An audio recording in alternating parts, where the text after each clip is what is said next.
Hi everyone, thanks very much, and thanks to everyone who's tuning in to the webinar. Thanks for the intro, Laura. I'm Jonny Wilkinson. I'm a consultant intensivist at Northampton General in the UK, and I'm very pleased to be able to talk to you all about the role of something you'll have heard so much about, I'm sure, lung ultrasound during COVID-19. What I'm also going to do, though, is just sort of branch away slightly from lung ultrasound and talk about the other aspects of ultrasound, just so we don't get too anchored on everything that is lung, because I think that's quite important. So you'll see why soon. So moving on through the presentation. You've got the community. Now, all of us are hopefully obeying the rules, and I think the rules vary from country to country, and we all know that there have been lockdowns in place. And we've been pretty good with ours, and I think in the UK generally people are obeying the rules. And we're keeping social distancing, and we are self-isolating when appropriate. Now, all the rules are different. They seem to vary from day to day. But even when you're self-isolating, even when you're obeying the rules, there is still a chance you can contract COVID-19. So we all know that the average cough, sneeze can transfer very large droplets. Those become very small droplets later on, and up to 4 meters from anyone who sneezes is the potential transfer distance. So this is quite scary, and it is quite amazing the power that the human cough and sneeze can generate. And this also comes in hand with aerosol generating procedures we might have in hospitals, because we're effectively doing the same thing and transferring potential viral particles all over the place. So the virus gets into the respiratory system, and it then lodges itself down in the distal airways where it has an effect. Now, what it does is it gets into the alveolar cells, and all the virus wants to do is replicate itself, spread its RNA out, make more copies, and spread those out as it sheds. And it's the viral shedding that starts to have an effect and cause symptoms. Now, after the virus has done this and made multiple copies of itself, it can cause cellular damage, and that damage on the alveolar lining affects respiration. So your average patient who develops a cough and a cold, the coronavirus is just a cough and cold virus. There are 7 different strains. Now, this one is a bit more of a monkey, because essentially it's mutated. It may have crossed from animals into humans, and it's become a bit more aggressive and a bit more virulent, but symptoms are the same as we get with a cough and cold. Cough, dry, tickly, could be anything. Shortness of breath. After you've had a coughing fit, everyone gets a bit puffed out. So again, this thing hides itself quite nicely as your average cough and cold. Fever. Now, you don't always get a fever with a cough and cold. With this one, the patients who are fairly sick get fevers that are often quite persistent and a bit paroxysmal, so they wax and wane up to 39 degrees C. And headaches, these have been quite a common thing that have been found. So all of these patients in Wuhan been followed very closely, and each different symptom subtypes have been picked up, analysed, and we're coming up with different ones all the time. And ones that were quite interesting were the anosmia and the ageusia, so the loss of taste and loss of smell. Now, obviously, when you get a cough or a cold, you get secretion of mucus and you block off your nasal passages. Therefore, you can't smell anything, and with smell comes taste. Therefore, those are usually lost. However, patients seem to lose their sense of smell and taste even when they're not feeling too bunged up and congested. So that's quite interesting. So this anosmia and ageusia are quite seeming to be quite novel with this one. Now, clearly there are patients who are at home and stay at home and they just get over this. Some patients can carry this and they don't develop any symptoms at all. So we're not really sure why certain patients develop symptoms and some don't. Maybe it's a genetic subtype of patient. I don't think we'll have the answers to this in a hurry. However, some get sick, so they present to the A&E. Some are very moribund and exhausted. Some may walk in and present themselves. So let's talk about how we can, if you like, triage these different patients into different subcategories. It's quite useful to have a traffic light system in place. So your reds at the top would be the severe ones, and the greens perhaps would be the ones who can go, i.e. go home. So let's take someone who walks in quite fit, says, I've got coronavirus, I'm really worried. Well, clearly they've talked, they've completed full sentences, they've walked in, if not run in. Therefore, you're not too worried about these guys. So put a SAT probe on them, and it may read over 94%, which is great. That's in the green zone, 94% on air, not too worried. What we might do with these patients is one of two things: send them home, and say to them, perhaps you should self-isolate for 14 days and then maybe get a test later on, see if you're COVID-free. Or you may want to send them home with a special armband on that can monitor the SATs, the blood pressure and the temperature. And we've got these at Northampton, and we've got people manning the laptops 24 hours a day. We can then flag patients up who say temperatures go up or become a bit breathless. Next tier of patient, those who are looking a bit more unwell now. They're a bit breathless, they're maybe a bit sweaty, a bit clammy, have a temperature, and you just have a feeling they're not quite right. You may want to keep these guys in. Their saturations may be less than 94% on air. So it may not be prudent to send these patients home. Perhaps keep them in and send them to a cohorted ward or indeed an isolation area where there are other COVID positive or suspicious patients, because they need to be monitored. Finally, those who really are not well at all and their saturations are well below 90%, so say 88%, they don't look right, they aren't right, and they cannot go home. They need to be kept in. So really, we've got everything from the spectrum of green, go home, right to red, that definitely have to stay in, and perhaps a little bit of a woolly area in the middle are those that sort of fit in the amber zone, because you don't necessarily have to send them or call ICU for them, but you're probably going to have to keep them in. So now here comes ultrasound and the role of ultrasound in further assessment and or categorization of the patients. And this is where things become quite interesting. Now, obviously, stethoscopes have been used for thousands of years. They are an extremely useful device, and they are part of the 4 pillars of clinical examination, the auscultation section. But I believe intonation should be added in. And in fact, for me, that comes in prior to auscultation. So we've got the advent of things like the Venue from GE, and also the portables and the handheld devices. Now, I think these devices are certainly the way forward, particularly now when we consider patients are infectious. You may want to keep equipment clean. If you have a portable device, you can bring with you into a cohort area and clean down nicely between patients, cover your probe. These are extremely accessible, useful, and very simple to use. So why not use portable devices to assess our patients?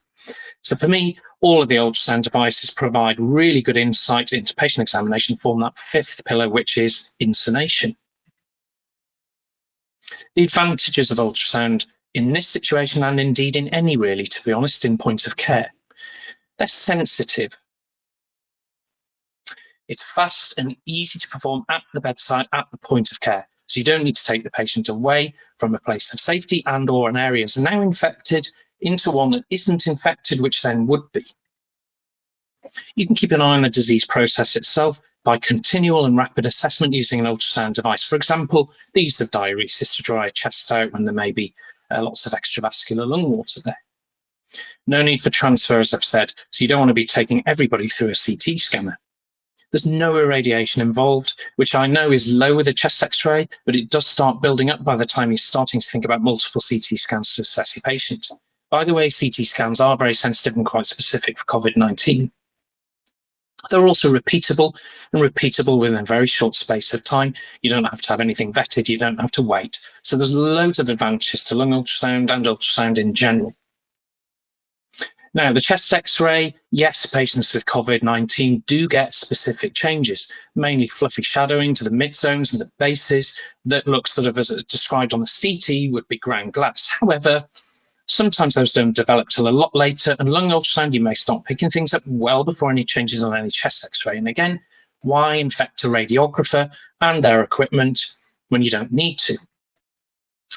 We can't run every patient through a CT scanner, and we certainly can't do it for repeated assessment, although it's specific and it is quite sensitive.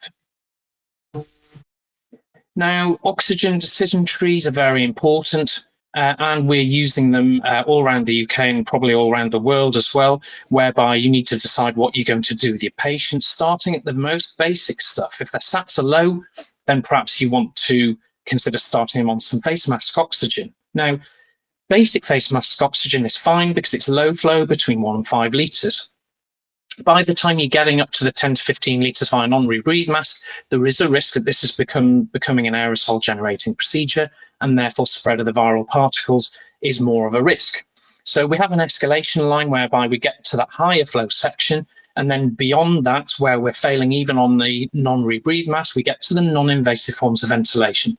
Now, Everybody's probably heard about the success of CPAP therapy, and indeed we're using it to good effect in Northampton because the patients are avoiding intubation. And I think we've learned from Italy and we've learned from Wuhan that early CPAP is very beneficial to these patients. Essentially, by the time patients are intubated and on a ventilator, their mortality is anywhere above 70%.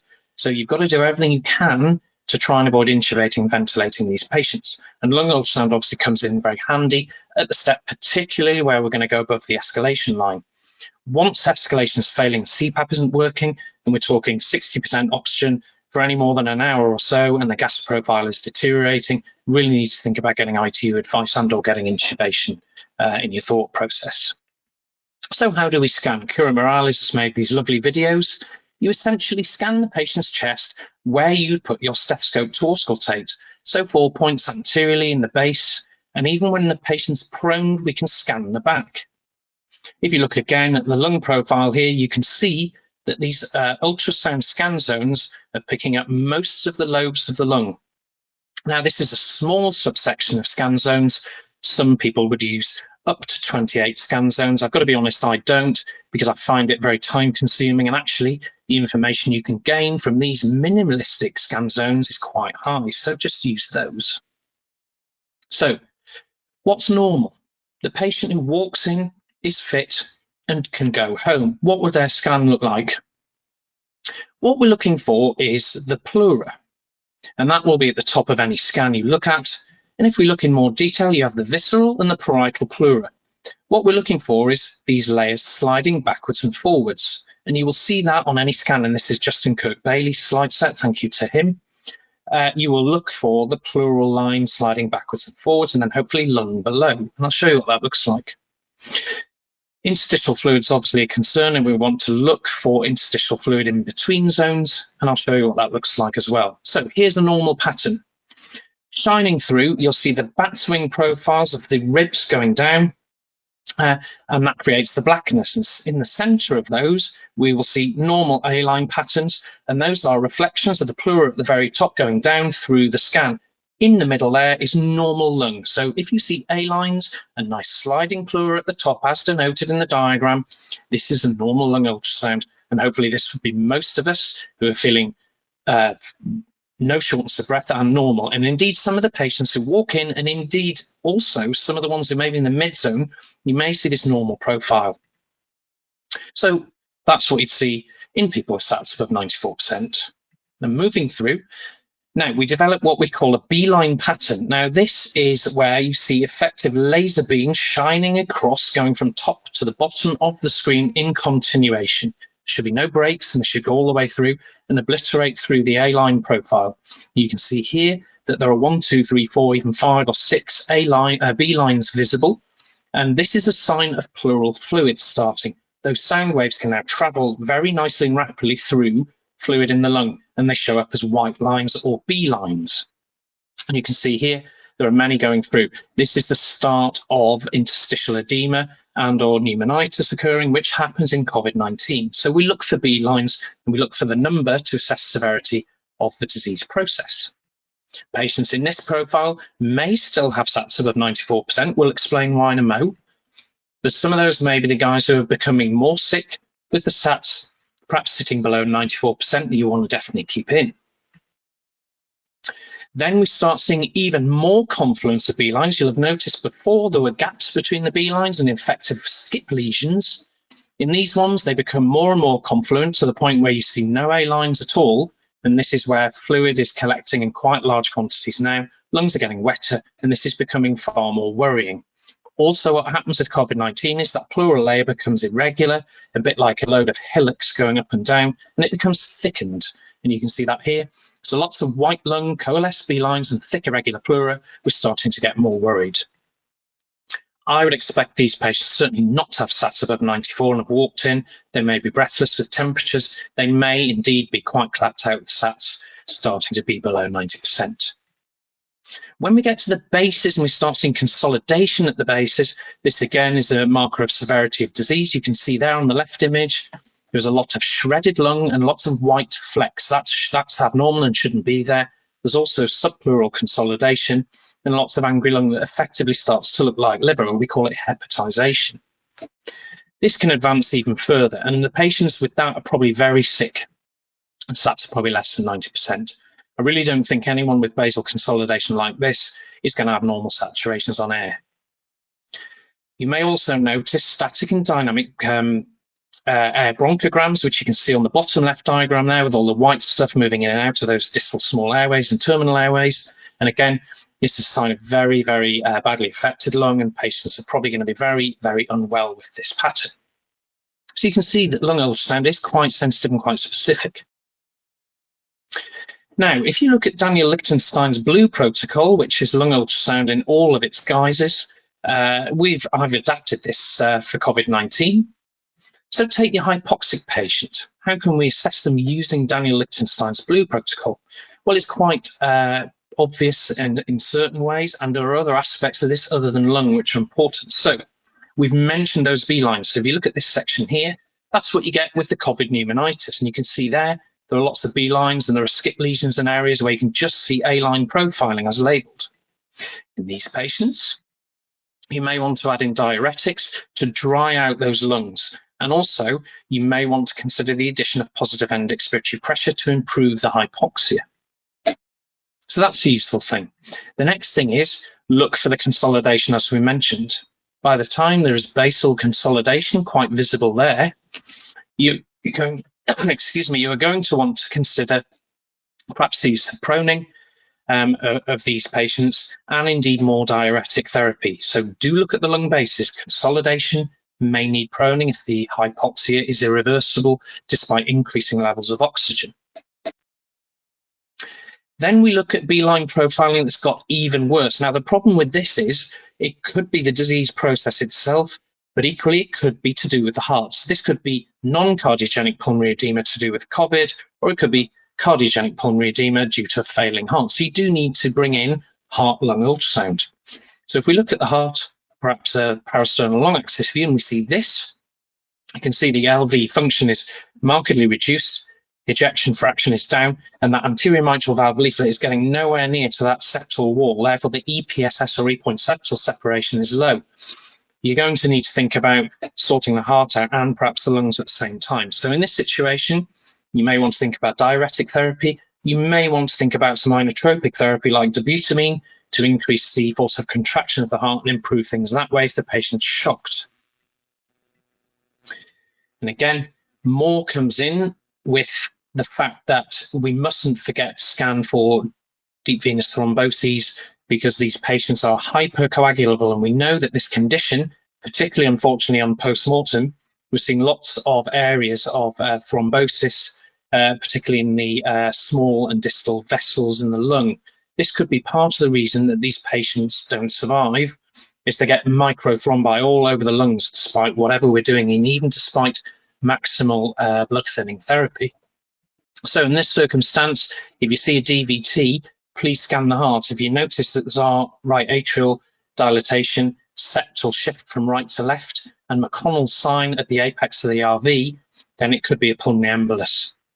In these patients, you may see this and decide you don't even need to go for a CT pulmonary angiography, because you have got everything you need on the lung ultrasound and the heart ultrasound. Therefore, you may want to think about giving treatment dose enoxaparin or intravenous heparin therapy. So you can see that heart-lung integration and ultrasound is very important in these patients. So there, I've said it. The lung ultrasound is really important, but please don't forget to look at the heart and other areas of the body too. Now, there's been a lot of interest in phenotyping of this disease, type L and type H. The type L, if you look at the CT scan on the left, you can see a small amount of ground glass appearance in the right midzone of that patient. You will note as well that it's right on the periphery near the pleura, and this is why we can see changes very early on lung ultrasound, particularly at a shallow level with pleural ultrasound. And this is where the use of a linear probe can be really useful to see really good pleural definition with high frequency. The type H, however, is very advanced, and there is ground glass appearance and opacity all throughout the bases and appearing in the midzones. This really is not a great situation. You'll also notice that the right side of the heart is much enlarged on that scan, and this is a reflection of a severe respiratory difficulty and, in effect, a cor pulmonale situation that develops later on. So what's the difference between an L and an H phenotype? So the L phenotype, and this is all adapted from Gattinoni, the L phenotype is the early patient, if you like. So they have a very low elastance and a high compliance in the lung. Therefore, when you're squeezing a bag in these patients once they're intubated, you'll find that they're easy to ventilate. And interestingly, in these patients, using high positive end expiratory pressure can often be a bit detrimental to their ventilation. So please don't go jumping in immediately with high levels of PEEP because you may make them worse. So the lung is very recruitable. The lung is light and it is unaffected relatively by pleural water. So therefore easy to ventilate and recruitment's not a problem. But move to the H type, you have a high elastance and as a result of that, a low compliance. These guys are very difficult to ventilate and they have a right to left shunt in development there as well. The lung may be very water-filled, lots of extravascular lung water with the pneumonitis and very difficult to ventilate. PEEP in this situation may now help. And also proning may help because it shifts the blood flow in the lung from a dependent to a non-dependent area relative to where the patient was lying. So when they're lying on the backs, fluid collects at the bases and gravity favors the perfusion of those basal segments of the lung, which will expand relatively well. When the lung gets affected and full of fluid, you are still perfusing areas of lung that will not ventilate anymore, therefore you get VQ mismatch. Proning them shifts that relationship across, supplying the blood down to the areas at the front, which are now ventilating very nicely. You're matching perfusion with ventilation, and that's why it works. It'll only give you about 16 hours though, so you then need to unprone the patients again because the fluid will shift from the back to the front. Now, you can prone and unprone patients up to 5 times in their stay. The average length of ventilation is 7 days or so if they survive. So you can see that it's very useful and you may need to do it multiple times. So really that at the top summarizes what I've just talked about. Proning is really important and I think probably is not done early enough in many situations. I think by the time the patient's requiring 60% or more oxygen, the lungs are very wet and you know that the likelihood is there's basal consolidation and their VQ is unmatched. You should flip them onto their front and leave them for 16 hours like that and hope that your hypoxia starts to improve. Again, unflip them again or unprone them or supinate them later after the 16-hour period's over. So it is important and we should be doing this early. So here's some examples of lung ultrasound and or other ultrasound that we've taken for some COVID patients. And these are all done using a vScan Extend portable handheld device. On the left side here, we've got a parasternal long axis of view of the heart. You'll notice the heart rate is not particularly interesting. It's sort of in the region of 80 to 90 or even lower. And the LV function is crudely normal. Looking at this ultrasound, however, through the lung, and this is looking straight through between the ribs using a linear profile probe, you can see presence of 1, 2, or 3 A lines in the middle and a nice sliding pleura at the top. On either edge, though, there is B-line profiling coming down from top to the bottom of the screen, and it's particularly confluent on the left side of the image, so there is lung water there. Now, if you look at this section, which is zone 1, but on the other side of the patient, there is a black area that's bobbing in and out in the center there with some B-lines hanging off it. And this is an area of subpleural consolidation. And also, if we scan further along the chest in the lower zone, zone 2 on the other side now, multiple B-line profiles are seen again, quite well spread, but you can see almost no A-lines at all. This patient's got worse pathology on the right, but they've got nice sliding pleura, so they have got a pneumonitis picture, normal LV function, therefore this water we're seeing in the lung causing the B-lines is not cardiogenic. This is non-cardiogenic pulmonary edema, and it's COVID pneumonitis. So this is the parasternal long axis view of the heart, and you can see there that there is a much reduced ejection fraction. The EPSS mitral valve movement is decreased. So we've got one non-normal LV function and a reduced ejection fraction. Looking at the lung ultrasound to follow what we've just seen there, again, we've got a tachycardic hyperdynamic patient, reduced ejection fraction, struggling. And we've got lung ultrasound imaging showing very confluent B-line profiling, obliteration of A-line profiling, and subpleural consolidation, which you can see coming in just there. Very, very confluent B-lines, multiple in number, and no A-line profiling. And look at this lung base here. To the left would be the patient's head, to the right would be the patient's feet. Therefore, you can see the liver on the right and the lung on the left side. There is a black rim which shows paramnemonic effusion. In the back there, you can see the spinal cord. You shouldn't see the spine in the thoracic cavity. If you do, that means there is fluid in the lung allowing the sound beams to transfer to the back, therefore displaying the spine. It's known as the spine sign. So in this patient, we've got basal consolidation, paramnemonic effusion, and the spine sign present. So really nice Stiegacke lungs at the bottom there. And in this image set, we see again confluent B lines in a skip lesion profile. And here what I've done is scan the IVC, the inferior vena cava of the patient, because everyone's getting quite concerned about fluid overload in these patients, whether we should run them on the very dry side or leave them euvolemic. Now, what I would say is we shouldn't overdry the patients because they'll start to get renal failure if they haven't already got it. But what we need to do is try and keep them euvolemic as possible. And we should not allow positive fluid balance to accrue at all because that's not in their interest. This one, you can see an IVC that's sitting at well above 2.83 centimeters. It's not moving much on the ventilator. Therefore, the distensibility index is very, very low. Therefore, the patient may have significant venous excess and may need drying out with diuretic therapy. And again, if the bases are consolidated, may need proning. And sure enough, here we have the bases, but just the wrong way round. So the patient's feet are on the left now, the head is on the right. You've got a consolidated lung base there coming in on the right side, paramnemonic fluid and some shred at the bottom with some spine sign visible at the back. So venous excess, wet lungs, and also consolidated bases with hypoxia, may need diuretics, may need proning, may need more PEEP. So we've seen throughout the talk, hopefully, how we can almost shine a torch inside our patient's body and ascertain what we need to do with diagnostic profiling, triaging, and also with our therapies, whether it be using diuresis, whether it be using PEEP, or whether it be proning. We can also gauge how well our proning is doing, how well our PEEP is doing, and how well drying our patient out is going by titration of our diuretic therapy to the number of B lines that then decrease, hopefully, over time. So the 5 pillars of clinical examination are ever important in COVID patients. Use inspection, use palpation, use percussion, and use auscultation. But in my opinion, the use of insonation and your ultrasound probe with your portable device, for example, is so valuable and so helpful to these patients. So I think the way to beat the virus, obviously with bias, because I love lung ultrasound, I love point of care ultrasound, is to integrate it into all of your clinical examinations, to teach others and to learn if you don't know how, because it's very simple. Thank you very much for that. I hope that was useful. And we'd like to take some questions. Thank you.